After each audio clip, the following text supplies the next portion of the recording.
Assalamualaikum warahmatullahi wabarakatuh. Kembali lagi di channel Kisah Warganet.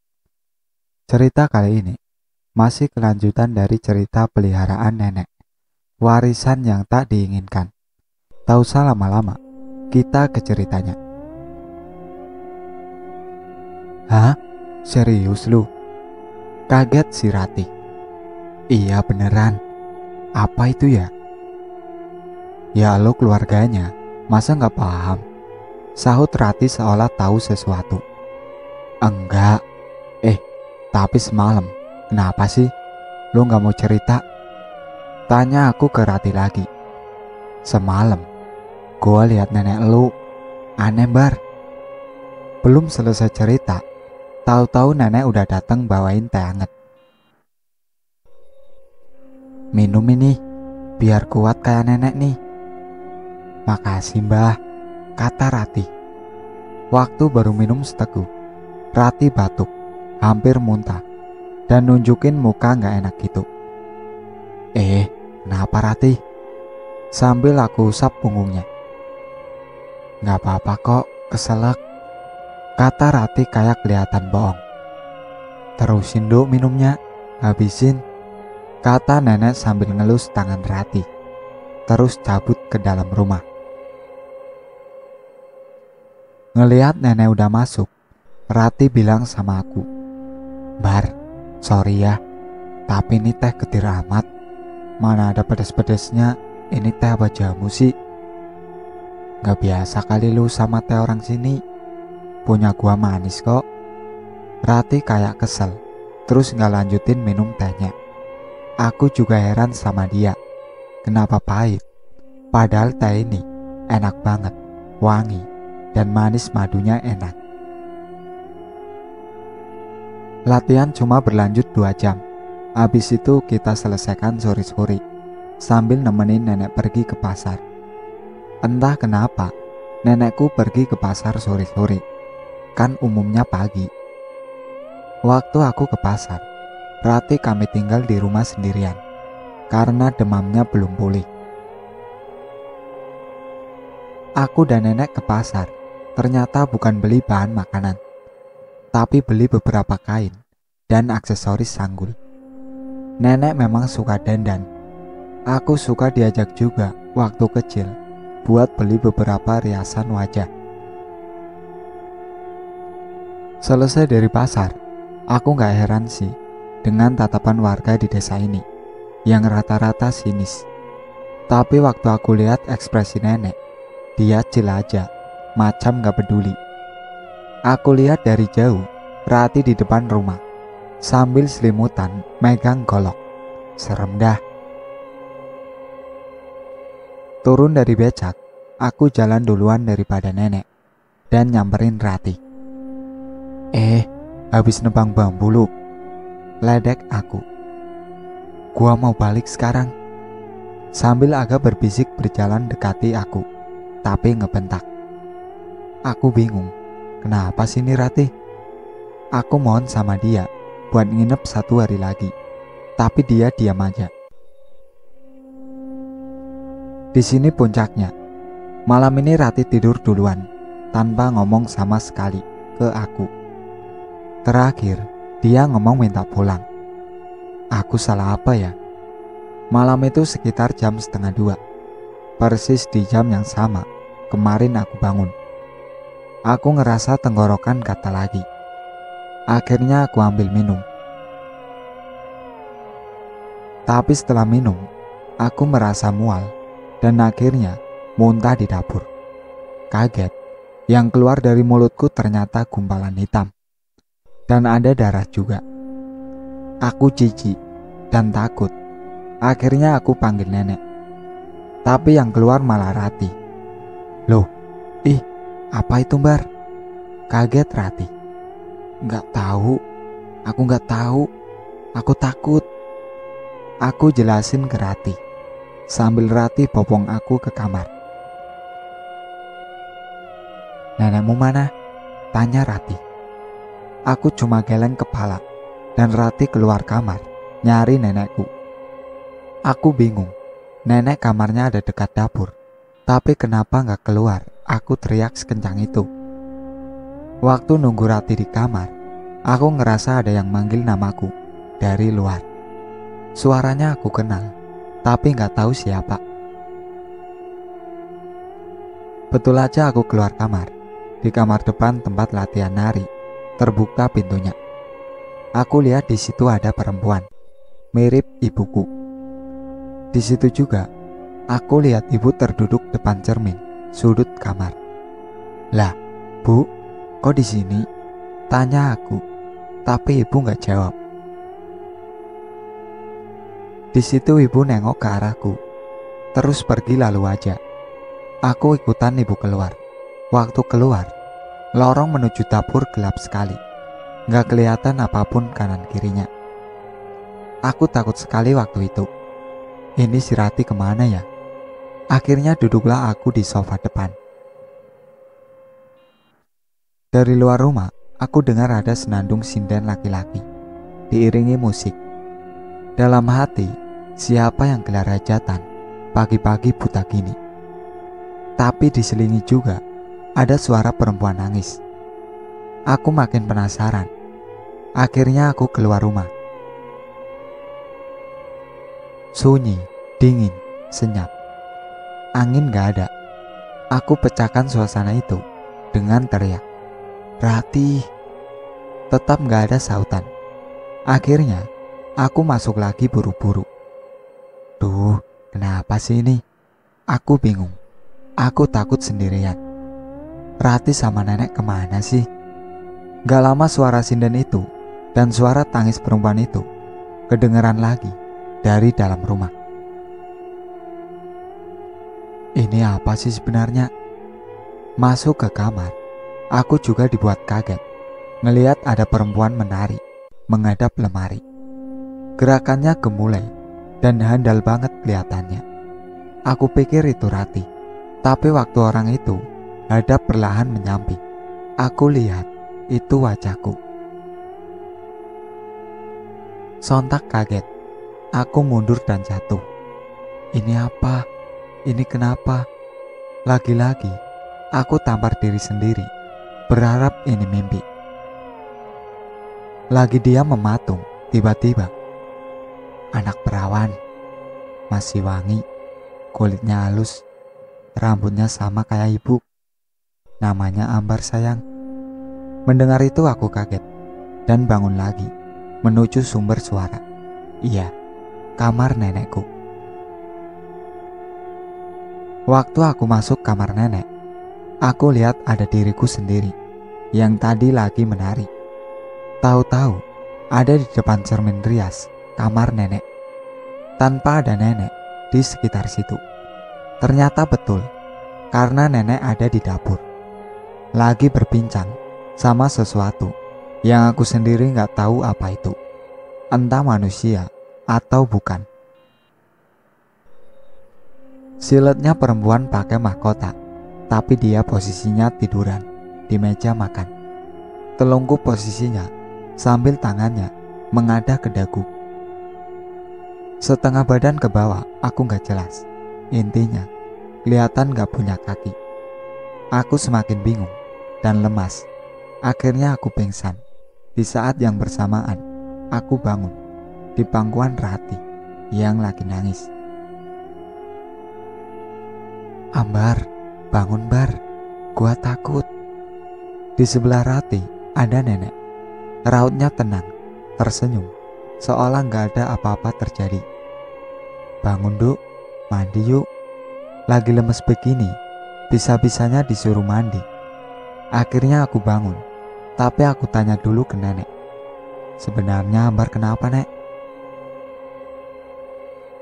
Tapi nenek bilang aku cuma pingsan aja, kecapean. Pingsan di kamar dan bangun waktu maghrib. Iya, aku pingsan subuh dan bangun maghrib. Lama banget. Waktu duduk mau makan malam, aku lihat Rati udah natap aku gak enak selama di meja makan. Seolah nyuruh aku bilang ke nenek kalau aku harus pamit. Nek, aku pulang malam ini ya, kataku. Buru-buru banget, Bar. Kan baru 4 hari. Bilangnya seminggu. Kata nenek. Rati sakit, Nek. Gak enak. Aku juga udah cukup berlatihnya. Besok-besok aku kesini lagi, Nek. Loh, gak bisa gitu, Bar. Ucapan nenek ngegas, tapi masih kelihatan ramah mukanya. Loh, emang apa yang ditunggu lagi, Nek? Kan udah cukup juga 4 hari. Ini gak diduga-duga, aku sakit, Rati pun sakit. Nenek diam aja, seolah ada yang disembunyikan. Ya udah, pulang Bar. Lain kali, pasti kamu kesini. Ucap nenek seolah yakin aku bakal balik. Akhirnya sekitar jam 8:30, aku ke terminal pakai becak yang mangkal di ujung pos desa. Sebelum pulang, aku baru sempat cek HP untuk kabarin orang tuaku kalau aku balik cepat. Di situ aku dapat SMS 2 kali. Yang pertama dari ibu, yang kedua ada SMS dari nomor yang gak asing. Dalam SMS-nya cuma ada nomor 6 digit, yang mana aku sadar setelah di bus itu nomorku sendiri. Yang aku telaah lagi, isi SMS itu adalah tanggal dimana seharusnya kami balik, yaitu lusa. Aku tanya sama Rati, tapi Rati juga bingung. Kenapa bisa aku SMS nomor sendiri, sedangkan di pesan keluarnya aku gak ada SMS ke siapapun. Setelah perjalanan pulang, di rumah aku gak kunjung membaik. Aku masih sakit, yang susah dijelasin. Gatal tenggorokan, dan sendi semua sakit, tapi gak demam. Kalau Rati, dia kabarnya membaik setelah 2 minggu. Karena aku capek begini terus, akhirnya aku ajak Rati ketemuan. Di situ Rati kaget ngeliat aku. Loh, pucet banget, kurusan juga. Lu yakin udah gak sakit? Tanya Rati. Masih sebenarnya, dikit, gak kayak kemarin. BTW, gua punya tujuan kesini. Gua pengen nanya, sebenarnya lu kenapa sih pas di kampung gua? Di situ raut Rati udah kaku. Jawabnya lama, tapi katanya, nenek lu itu gak betul, Bar. Hari pertama kesana, gua udah lihat ada sesuatu di atap rumah nenek lu, tapi gua gak tahu itu apa. Gua rasa itu orang sih, tapi ngapain kan?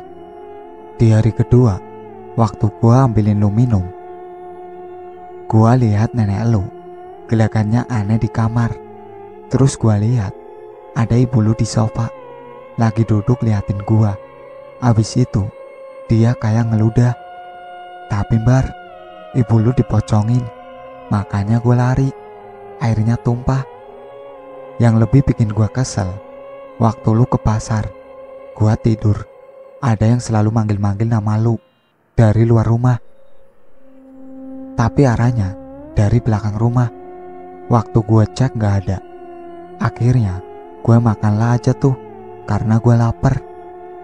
Pas lagi enak makan, dari kamar nenek lu kedengaran suara bersin laki-laki. Gue panik. Akhirnya gue lari ambil golok di dapur. Gue gak mikir itu setan sih, tapi gue takut itu perampok. Jadi gue lari aja dari pintu belakang dan nungguin lu di depan sambil bawa golok. Di situ aku bengong aja dengar penjelasan Rati. Itu aja, yakin. Waktu lu pingsan, gue keluar manggil nenek lu sambil nangis kejer gue, Bar. Saking takutnya. Nenek lu ada di halaman belakang, tapi lagi mandi, Bar. Jam 1:30 mandi, lu bayangin deh. Tapi bodo amat, gue paksa aja pulang. Akhirnya dia pulang. Waktu sampai kamar, gue lihat lu lagi nari depan cermin. Gue tahu itu bukan lu. Akhirnya gue sentuh lu dan lu pingsan gitu aja. Gue disuruh angkat lu ke ruang tamu, sampai akhirnya Gue ketiduran karena capek nangis di sebelah lo sampai siang. Sorenya, Mbak lo entah dari mana baru balik, dan tanpa ngerasa panik sedikit pun. Akhirnya, gak lama, lu bangun. Dengar penjelasan Rati yang jauh beda sama yang aku alami, aku betul-betul lemas dan kaget. Aku pun ceritain balik apa yang aku rasain. Rati juga kaget banget, dan kita yakin kalau saat itu aku udah bukan di dunia ini. Tapi, apa itu mimpi? Kayaknya bukan, karena tamparan dari diriku sendiri berasa banget. Pulang dari pertemuan sama Rati, aku mau beraniin diri tanya ke ibu. Bu, sebenarnya nenek kenapa sih? Kok Ambar gak boleh ketemu?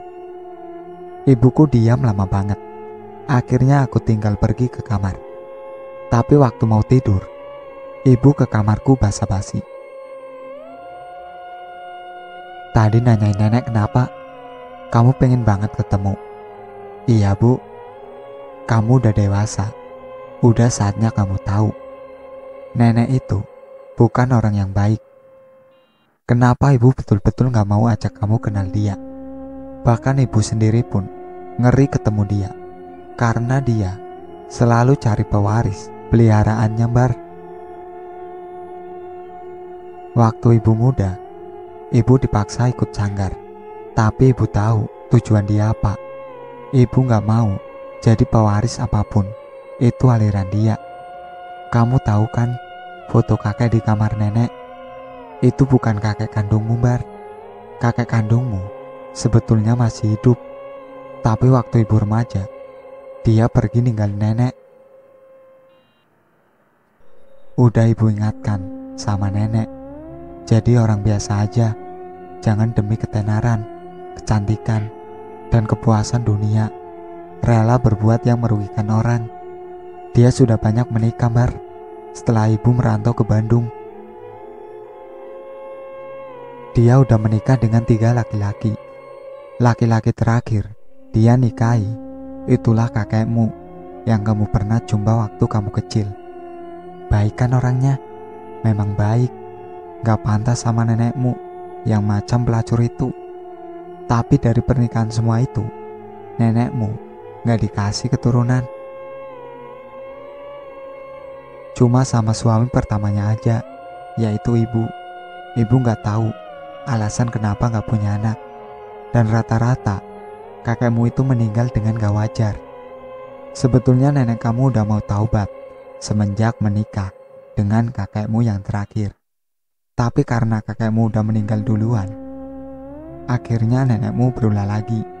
Kamu ingatkan dulu terakhir ke sana, kamu ibu ajak pulang paksa. Karena dia minta kamu yang dia harap mau jadi pewaris peliharaannya. Atau apalah itu, karena ibu udah membantah dari muda. Ibu gak mau jadi boneka nenek. Ibu punya pendirian yang kuat. Dan ibu juga mau punya kehidupan normal. Dulu waktu tinggal sama nenek, sering ada perempuan, entah siapa dia. Kadang ada, kadang pergi di rumah itu. Orangnya cantik, tapi ibu gak yakin dia manusia. Dia semacam lumpuh. Suka duduk di atas meja makan. Nenek kamu lebih perhatian ke dia daripada ibu. Makanya ibu sebut itu peliharaan nenek. Mendengar penjelasan itu, aku shock.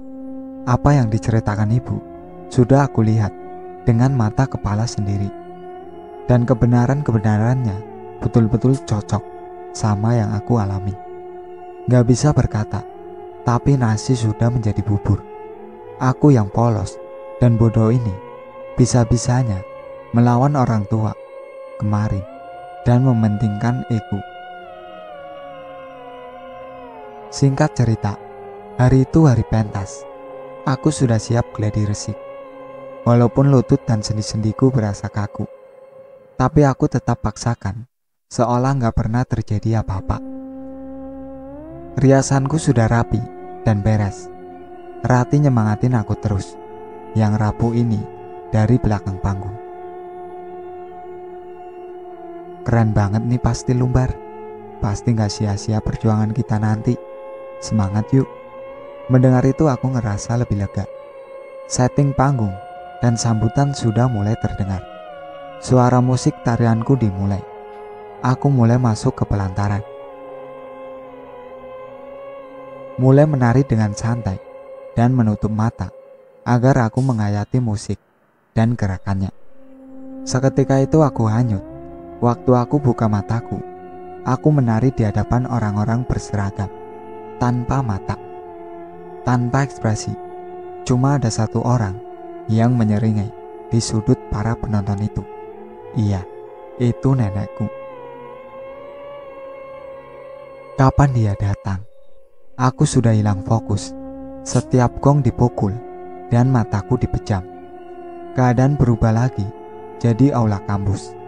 Yang aku lihat di sana, orang tua mahasiswa dan mahasiswa lain. Setelah gong dipukul lagi, keadaan berubah lagi. Tapi di sini tanpa penonton. Cuma ada seseorang yang aku gak kenal. Bentuknya perempuan, tapi membelakangiku. Aku berusaha fokus lagi. Di saat yang sama, aku tunggu suara gong, berharap keadaan kembali normal. Tapi gak kunjung datang tabuhan gongnya. Sampai akhirnya aku pejamkan mata. Ada suara lirik perempuan. Mampus gue Jumira, nama nenekku. Dan aku sadar udah di atas panggung normal, dengan tatapan orang-orang yang bingung. Mungkin aku sudah salah gerakan dan aneh. Akhirnya aku berusaha fokus dan pecah sesaat. Merasa ada ribuan es batu menimpa punggung dan kepalaku. Aku jatuh dan di situ aku gak ingat apapun. Kebangun di antara kerumunan temanku dari kru kesehatan. Di sebelahku ada penabuh kendang dan Rati. Aku tadi kenapa? Kamu kesurupan, Bar. Kok tarian kamu jadi kasar? Semua orang kecewa sama kamu. Aku pun malu. Kenapa kamu hentak-hentakan kaki di panggung? Orang pada takut loh. Segala kamu makanin semua pancakan di depan dosen. Gila kamu. Setelah Rati jelasin, dia pergi. Tinggalkan aku, petugas, dan penabuh kendang tadi. Mbak, kalau bisa, abis ini ruqyah atau ke orang pintar ya. Ini bahaya. Bisa jadi nanti Mbak gak pernah menikah dan punya anak. Gak apa-apa Mbak, ini bisa selesai. Makanya menari itu tujuannya untuk keindahan dan menyampaikan pesan. Tapi Mbaknya punya tujuan yang lain di sini. Dah, habiskan tehnya. Saya pamit ke depan dulu. Aku bingung juga maksudnya, tapi aku iyakan aja. Acara jadi kacau dan aku betul-betul malu sama teman sekelasku. Aku gak profesional. Orang tuaku juga pada saat itu datang telat. Untung. Tapi tetap Rati bocorin semua yang terjadi. Ibuku marah besar, tapi bapak tetap tenangin aku. Gimana pun itu, aku diruqyah ke orang pintar.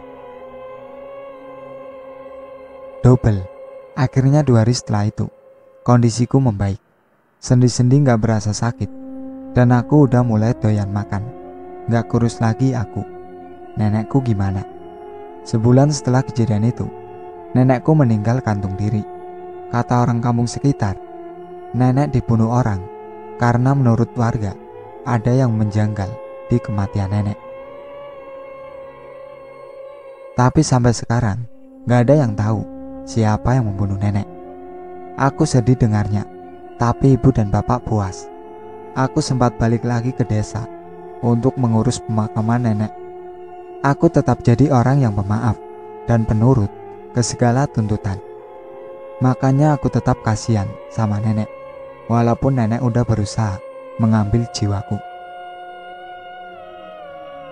Pesan di sini, tetap hargai warisan leluhur. Keluargaku gak pernah heran untuk adanya sesajen dan wangi-wangi kemenyan, karena untuk menghormati keluarga yang udah gak ada. Makanya aku selalu biasa aja. Yang gak biasa itu, kalau sesajennya udah bukan berupa makanan matang, baru aku merasa aneh. Oh iya, semoga tarian-tarian daerah tetap ada seiring perkembangan zaman. Jangan sampai ada yang salah gunakan tarian, kayak nenekku. Dan ketenaran juga bukan segalanya di hidup. Kecantikan dan ketampanan bukan hal penting untuk melangsungkan hidup. Gimana menurut kalian? Itulah akhir ceritanya. Sekian dari saya. Wassalamualaikum warahmatullahi wabarakatuh.